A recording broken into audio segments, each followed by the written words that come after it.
والذی نفسی بیدہ لا تقوم الساعة حتی تکلم السماع الانس۔ پیغمبر صلی اللہ علیہ وسلم نے ارشاد فرمایا، اس ذات کی قسم، اس پروردگار کی قسم، اس اللہ کی قسم، اس رب العالمین کی قسم جس کے قبضہ قدرت میں میری جان ہے، اس وقت تک قیامت قائم نہیں ہو سکتی جب تک یہ نشانیاں ظاہر نہ ہو جائیں۔ پیغمبر صلی اللہ علیہ وسلم نے ارشاد فرمایا، ترمذی شریف کی روایت ہے، عن نبی سعید الخدری رضی اللہ عنہ قال، حضرت ابو سعید خدری رضی اللہ تعالی عنہ سے روایت ہے، انہوں نے فرمایا، قال رسول اللہ صلی اللہ علیہ وسلم، کہ اللہ کے رسول صلی اللہ علیہ وسلم نے ارشاد فرمایا، والذی نفسی بیدہ لا تقوم الساعة حتی تکلم السماع الانس۔ پیغمبر صلی اللہ علیہ وسلم نے ارشاد فرمایا، اس ذات کی قسم، اس پروردگار کی قسم، اس اللہ کی قسم، اس رب العالمین کی قسم جس کے قبضہ قدرت میں میری جان ہے، اس وقت تک قیامت قائم نہیں ہو سکتی جب تک یہ نشانیاں ظاہر نہ ہو جائیں۔ پہلی نشانی یہ ہے کہ جنگل کے درندے انسانوں سے گفتگو کریں گے، کلام کریں گے۔ وَحَتَّى تُكَلِّمَ الرَّجُلَ عَذَبَةُ صَوْتِهِ وَشِرَاقُ نَعْلِهِ۔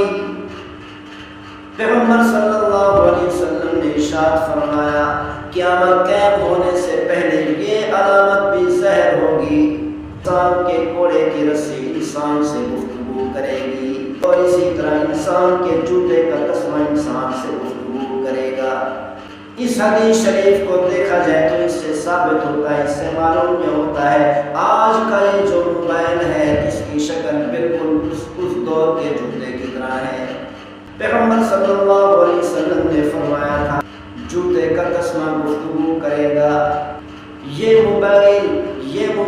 جوتے کی شکل ہے، جیسے قدیم زمانے میں، پرانے زمانے میں، پیغمبر صلی اللہ علیہ وسلم کے زمانے میں جوتے اسی شکل کے چور سی شکل میں ہوا کرتے تھے، اور اس کی جو ہینڈ فری ہے، یہ تار ہے، یہ جوتے کے تسمے کی طرح ہے۔ اس سے انسان گفتگو کو سنتا ہے، موبائل کی ہر بات کو سنتا ہے۔ اور اگر ظاہری الفاظ کے مطابق دیکھا جائے، آج کل جوتے بھی آ چکے ہیں جن جوتوں کے اندر ایسی چیزیں لگا دی گئیں جن چیزوں کے ذریعے سے پتہ چلتا ہے کہ کس سمت کی طرف سفر کر رہے ہیں، کتنا سفر ہو چکا ہے، گویا کہ جوتے بار کر رہے ہیں۔ اور اسی طرح انسان کے لباس میں بھی ایسی چپیں لگا دی جاتی ہیں، ایسی چیزیں لگا دی جاتی ہیں جن کے ذریعے سے گفتگو قائم ہوتا ہے۔ اور اسی طرح پیغمبر صلی اللہ علیہ وسلم نے ارشاد فرمایا، وَيُخْبِرُهُ فَخِذُهُ بِمَا أَحْدَثَ أَهْلُهُ بَعْدَهُ۔ پیغمبر صلی اللہ علیہ وسلم نے ارشاد فرمایا، انسان کو انسان کی ران ایسی باتوں کی خبر دے گی، ایسے اعمال اور گفتگو کی خبر دے گی، جو اعمال، جو گفتگو انسان کے گھر والے انسان کے پیچھے کریں گے۔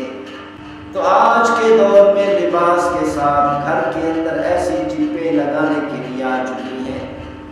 جس کے ذریعے سے پتہ چلتا ہے کہ گھر والے کیا گفتگو کر رہے ہیں، کیا کام کر رہے ہیں۔ پیغمبر صلی اللہ علیہ وسلم نے بتا دیا، اس وقت تک قیامت قائم نہیں ہو سکتی جب تک یہ علامات ظاہر نہ ہو۔ پہلی علامت، جنگل کے درندے انسان سے گفتگو کریں گے۔ دوسری علامت، انسان کے کوڑے کی رسی انسان سے گفتگو کرے گی۔ تیسری علامت، انسان کے جوتے کا تسمہ انسان سے گفتگو کرے گا۔ اور علامت جو پیغمبر صلی اللہ علیہ وسلم نے بتائی کہ انسان کی ران انسان کو باتوں کی خبر دے گی، ان کاموں کی خبر دے گی، جو باتیں، جو کام اس کے گھر والے اس کے پیچھے کریں گے۔ امام مہدی علیہ السلام کی ایک اور علامت کو بیان کرتے ہوئے پیغمبر صلی اللہ علیہ وسلم نے ارشاد فرمایا عن ثوبان رضی اللہ عنہ قال، بہقی شریف کی روایت ہے اور اسی طرح ترمذی شریف کے اندر بھی بیان کیا گیا، حضرت ثوبان رضی اللہ تعالی عنہ سے روایت ہے، انہوں نے فرمایا قال رسول اللہ صلی اللہ علیہ وسلم، اللہ کے رسول پیغمبر صلی اللہ علیہ وسلم نے ارشاد فرمایا اذا رأيتم الرايات السود قد جاءت من قبل خراسان فأتوها فإن فيها خليفة الله المهدي۔ پیغمبر صلی اللہ علیہ وسلم نے ارشاد فرمایا جب تم سیاہ جھنڈے دیکھو کہ خراسان کی طرف سے آ چکے ہیں، فَأْتُوهَا، ان جھنڈے والوں کے لشکر کے اندر داخل ہو جانا، کیونکہ اس لشکر کے اندر اللہ کا خلیفہ امام مہدی علیہ السلام بھی ضرور ہوں گے۔ ایک روایت میں پیغمبر صلی اللہ علیہ وسلم نے فرمایا رکن یمانی اور مقام ابراہیم کے درمیان حضرت امام مہدی علیہ السلام کا ظہور ہوگا اور ان کے ہاتھ پر مسلمان بیعت کریں گے، وہ ظہور ابتدائی ہوگا۔ امام مہدی علیہ السلام ظاہر ہونے کے بعد اس لشکر کے اندر شامل ہو جائیں گے۔ جو مسلمانوں کا لشکر مشرق سے آئے گا، خراسان سے آئے گا، آج کل خراسان افغانستان کا صوبہ ہے، اگر زمین کو دیکھا جائے، رقبے کو دیکھا جائے تو خراسان اور بلوچستان ایک ہی زمین اور ایک ہی علاقہ لگتا ہے، ایک ہی رقبہ لگتا ہے۔ ان احادیث مبارکہ کو دیکھا جائے تو خراسان اور افغانستان کا مشترکہ لشکر امام مہدی علیہ السلام کے پاس جائے گا اور امام مہدی علیہ السلام اس لشکر کے اندر شامل ہو کر کفریہ طاقتوں کو پاش پاش کریں گے اور زمین کے اندر سے ظلم و ستم کا خاتمہ کر کے عدل و انصاف سے زمین کو بھر دیں گے۔ اس کی وجہ یہ ہے کہ عرب کے لوگ عیاشی کے اندر مبتلا ہو چکے ہوں گے، پیسے کے اندر، دولت کے اندر گم ہو چکے ہوں گے۔ آج کل اگر دیکھا جائے تو یہی حالات نظر آ رہے ہیں کہ ہندوستان کے مسلمان، افغانستان کے مسلمان، پاکستان کے مسلمان الحمدللہ دین پر عمل کرنے کے لیے عمل پیرا ہیں، دین پر عمل کرنے کے لیے اپنی جانیں قربان کر رہے ہیں، اپنی جانیں لٹا رہے ہیں۔